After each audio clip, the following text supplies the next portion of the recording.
దక్షిణ భారతదేశం పారిశ్రామిక ప్రగతికి, సాంకేతిక ఆవిష్కరణలకు, సాంస్కృతిక వైభవానికి చిరునామా. ఈ ప్రాంతంలోని రెండు మహానగరాలు, ఒకటి భారతదేశపు సిలికాన్ వ్యాలీగా ప్రసిద్ధి చెందిన బెంగళూరు, మరొకటి డెట్రాయిట్ ఆఫ్ ఆసియాగా పేరుగాంచిన చెన్నై. ఈ రెండు నగరాల మధ్య వాణిజ్యం, రాకపోకలు దేశ ఆర్థిక వ్యవస్థకు జీవనాడి వంటివి. అయితే పెరుగుతున్న జనాభా, వాహనాల రద్దీ కారణంగా ఈ రెండు నగరాల మధ్య ప్రయాణం గంటల తరబడి సాగే ఒక ప్రయాసగా మారింది. ఈ సవాలును అధిగమించి ప్రగతికి కొత్త వేగాన్ని అందించేందుకు కేంద్ర ప్రభుత్వం తలపెట్టిన బృహత్తర ప్రణాళికే Bengaluru Chennai greenfield express highway. ఇది కేవలం ఒక రహదారి కాదు, 3 రాష్ట్రాల భవిష్యత్తును అనుసంధానించే ఒక ఎకనామిక్ కారిడార్. కర్ణాటక, ఆంధ్రప్రదేశ్, తమిళనాడు రాష్ట్రాల గుండా సాగే ఈ మహాయజ్ఞం ఇప్పుడు తుది దశకు చేరుకుంది. నిర్మాణం పూర్తి అయితే ఇది కేవలం ప్రయాణ సమయాన్ని తగ్గించటమే కాకుండా ఈ ప్రాంతపు మొత్తం రూపురేఖలనే మార్చివేయనుంది. భారతదేశంలో మౌలిక సదుపాయాల కల్పనకు ఊతమిచ్చే భారతమాలా పరియోజన కింద ఈ ప్రతిష్టాత్మక ప్రాజెక్టుకు అంకురార్పణ జరిగింది. 2022లో ప్రధానమంత్రి నరేంద్ర మోడీ దీనికి శంకుస్థాపన చేసినప్పుడు అది కేవలం ఒక రహదారి నిర్మాణానికి నాంది కాదు, దక్షిణ భారతదేశంలో ఒక నూతన శకానికి ఆరంభం. మొత్తం 262 కిలోమీటర్ల పొడవుతో సుమారు 17,980 కోట్ల అంచనా వ్యయంతో ఈ ప్రాజెక్టు రూపుదిద్దుకుంటోంది. గ్రీన్ఫీల్డ్ హైవే అంటే ఇప్పటికే ఉన్న రహదారులను విస్తరించడం కాకుండా పూర్తిగా కొత్త మార్గంలో వ్యవసాయ భూములు, ఖాళీ ప్రదేశాల గుండా దీనిని నిర్మిస్తున్నారు. దీనివల్ల పట్టణాలు, గ్రామాలకు అంతరాయం కలగకుండా వేగవంతమైన ప్రయాణానికి అనువుగా ఉంటుంది. ఈ ప్రాజెక్టు కోసం దాదాపు 2,650 హెక్టార్ల భూమిని సేకరించారు. ఈ రహదారి కర్ణాటకలోని బెంగళూరు శివారు ప్రాంతమైన హొస్కోట వద్ద శాటిలైట్ టౌన్ రింగ్ రోడ్డు వద్ద ప్రారంభమై ఆంధ్రప్రదేశ్లోని చిత్తూరు జిల్లా గుండా ప్రయాణించి తమిళనాడులోని చెన్నై సమీపంలో ఉన్న పారిశ్రామిక కేంద్రం శ్రీపరంబుదూర్ వద్ద ముగుస్తుంది.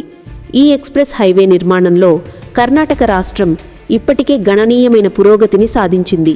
రాష్ట్ర పరిధిలో మొత్తం 91 కిలోమీటర్ల మేర ఈ రహదారి విస్తరించి ఉంది. ఇందులో భాగంగా హొస్కోట నుంచి సుందరపాళ్య వరకు ఉన్న మార్గాన్ని 4 వరుసల రహదారిగా పూర్తి చేసి వాహనాల రాకపోకలకు కూడా అనుమతించారు. ఈ మార్గం అందుబాటులోకి రావటంతో బెంగళూరు చుట్టుపక్కల ప్రాంతాల వారికి ప్రయాణం సులభతరమైంది. ప్రస్తుతం సుందరపాళ్య నుంచి ఆంధ్రప్రదేశ్ సరిహద్దు గ్రామమైన గుడిపాల వరకు పనులు శరవేగంగా జరుగుతున్నాయి.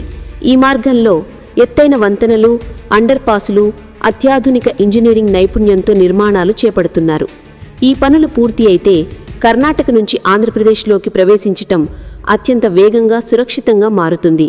ఈ మొత్తం ప్రాజెక్టులో ఆంధ్రప్రదేశ్ పాత్ర అత్యంత కీలకమైనది. రాష్ట్రంలో కేవలం 65 కిలోమీటర్ల మేర ఈ హైవే ప్రయాణించినప్పటికీ దీని ప్రభావం మాత్రం అపారమైనది. ముఖ్యంగా రాయలసీమ ముఖద్వారంగా భావించే చిత్తూరు జిల్లాకు ఇది ఒక వరంలా పరిణమించనుంది. ఈ హైవే జిల్లాలోని పలమనేరు, బైరెడ్డిపల్లె, బంగారుపాలెం మండలాల గుండా వెళుతుంది. ఈ ప్రాంతాలు ఇప్పటివరకు వ్యవసాయంపైనే ప్రధానంగా ఆధారపడి ఉన్నాయి. అయితే ఈ రహదారి రాకతో పారిశ్రామికీకరణకు కొత్త ద్వారాలు తెరుచుకోనున్నాయి. చిత్తూరు జిల్లా వాసులు ఇప్పటివరకు బెంగళూరు లేదా చెన్నై వెళ్లాలంటే కనీసం 4 నుంచి 6 గంటల సమయం పట్టేది. ఈ హైవే పూర్తి అయితే ఆ సమయం కేవలం గంటన్నరకు తగ్గిపోతుంది. ముఖ్యంగా వికోట వంటి సరిహద్దు ప్రాంతాల నుంచైతే కేవలం గంటలోనే బెంగళూరు చేరుకునే అద్భుతమైన అవకాశం లభిస్తుంది. ఇది కేవలం ప్రయాణికులకే కాదు, వ్యాపారస్తులకు, రైతులకు, విద్యార్థులకు ఎంతగానో మేలు చేస్తుంది. చిత్తూరు జిల్లా మామిడికి ప్రసిద్ధి. ఇక్కడి రైతులు తమ ఉత్పత్తులను బెంగళూరు, చెన్నై మార్కెట్లకు వేగంగా తరలించటానికి, సరైన ధరకు అమ్ముకోవటానికి ఈ రహదారి దోహదం పడుతుంది.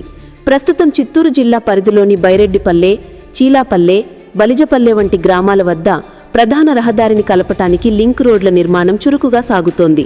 ఈ లింక్ రోడ్ల ద్వారా సమీప గ్రామాలు, పట్టణాలు నేరుగా ఎక్స్ప్రెస్ హైవేతో అనుసంధానమవుతాయి.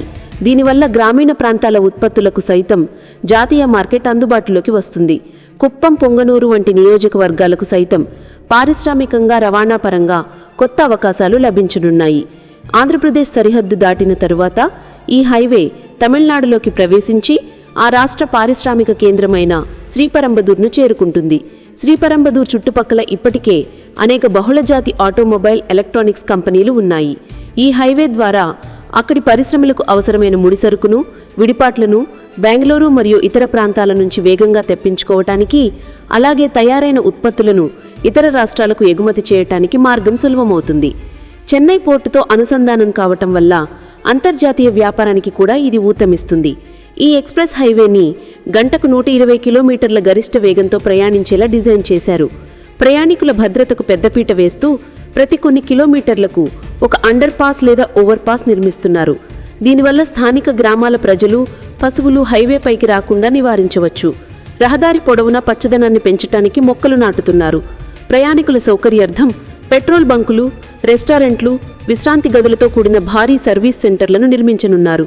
ప్రస్తుతం ఈ రహదారిని 4 వరుసలుగా నిర్మిస్తున్నప్పటికీ భవిష్యత్తులో పెరిగే ట్రాఫిక్ని దృష్టిలో ఉంచుకుని దీనిని 8 వరుసలుగా విస్తరించేందుకు అవసరమైన భూమిని ఇప్పటి నుంచే సేకరించి ప్రణాళికలు సిద్ధం చేశారు. ఇది కేంద్ర ప్రభుత్వం దూరదృష్టికి నిదర్శనం.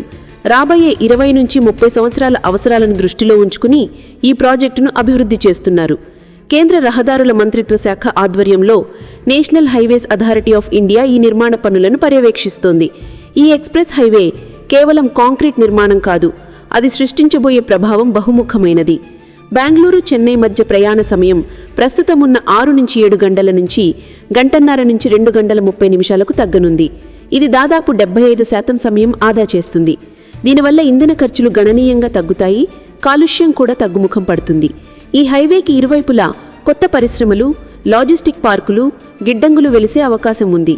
ముఖ్యంగా చిత్తూరు జిల్లా బెంగళూరు మరియు చెన్నైలకు మధ్యలో ఉండటంతో పెట్టుబడులను ఆకర్షించటానికి ఒక సువర్ణ అవకాశంగా మారుతుంది. తిరుపతి, కాణిపాకం, హార్స్లీ హిల్స్ వంటి పర్యాటక కేంద్రాలకు బెంగళూరు, చెన్నైల నుంచి యాత్రికులు సులభంగా చేరుకోవచ్చు. దీనివల్ల పర్యాటకం వృద్ధి చెంది స్థానిక ఆర్థిక వ్యవస్థకు బలం చేకూరుతుంది. నిర్మాణం సమయంలో కాకుండా హైవే అందుబాటులోకి వచ్చాక అనుబంధ పరిశ్రమలు, హోటళ్లు, రవాణా రంగంలో స్థానిక యువతకు వేలాదిగా ఉపాధి అవకాశాలు లభిస్తాయి.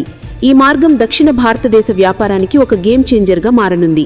వేగవంతమైన రవాణా సౌకర్యం వల్ల వ్యాపార లావాదేవీలు సులభతరమవుతాయి. ప్రాజెక్ట్ అధికారులు నిర్దేశించుకున్న లక్ష్యాల ప్రకారం వచ్చే ఏడాది చివరి నాటికి ఈ ఎక్స్ప్రెస్ హైవేని పూర్తిస్థాయిలో వాహనాల రాకపోకలకు అందుబాటులోకి తీసుకురావాలని కృషి చేస్తున్నారు. ఆ రోజు ఎంతో దూరం లేదు. ఆ రోజు దక్షిణ భారతదేశ పటంలో ఒక కొత్త స్వర్ణాధ్యాయం మొదలవుతుంది. ఈ బెంగళూరు, చెన్నై ఎక్స్ప్రెస్ హైవే కేవలం ఇటుక, సిమెంటు, తారుతో నిర్మించిన కట్టడం కాదు. అది లక్షలాది మంది ప్రజల ఆశలు, ఆకాంక్షలతో నిర్మించిన ప్రగతి వారధి. ఇది 3 రాష్ట్రాలను భౌగోళికంగానే కాదు, ఆర్థికంగా, సామాజికంగా కూడా ఏకం చేసి కొత్త స్వర్ణాధ్యాయాలకు చేర్చనుంది. అండలం సందేహం లేదు.